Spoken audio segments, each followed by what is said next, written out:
Multinational organizations. A multinational organization is a company which has its headquarters in one country but has assembly or production facilities in other countries. Coca-Cola, Nike, and BP are examples of multinationals. There are some reasons why companies wish to become multinationals. First reason is to increase market share. Companies may find they are at a saturation point in the domestic market and need a new outlet. They may start by exporting to other countries, but eventually they will want to be being production overseas. Coca-Cola starts this way following US soldiers around the world war first to secure cheaper premises and labor. That's the second reason. Cost of land and labor will be cheaper in developing countries.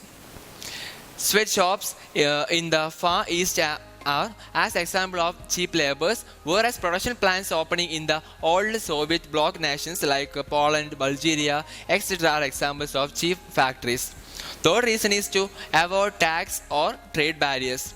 Different nations have different levels of corporation tax and may have different barriers to entry. The Japanese only allow a small percentage of foreign cars to be sold in Japan to protect their own industry. Advantages of multinational companies. Multinationals create jobs which boost the local economy and more workers to tax. They bring expertise in the skills of workforce are improved. Some maybe use IT that would never have before or other skills now deemed basic by the Western or developing world.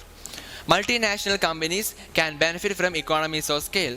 Multinationals are in position to benefit from economies of scale. This means the cost per unit can be lowered through specialization.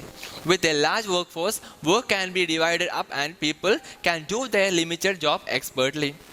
Technical economies can be gained with automated equipments, but only when fixed cost of machines can be spread out over in outputs. Purchasing economies can be achieved, for example, by buying in bulk. Companies can obtain supplies and materials at a cheaper cost per unit. Disadvantages of multinational companies. Multinational can however be accused that the jobs they create may be de-skilled jobs, that is known by some as BMC jobs, and in fact may be low paid, repetitive assembly line work. Multinationals' profits are not usually kept in the host country. For example, the money made and saved by General Motors moving car assembling production to Mexico would still go back to HQ in Michigan.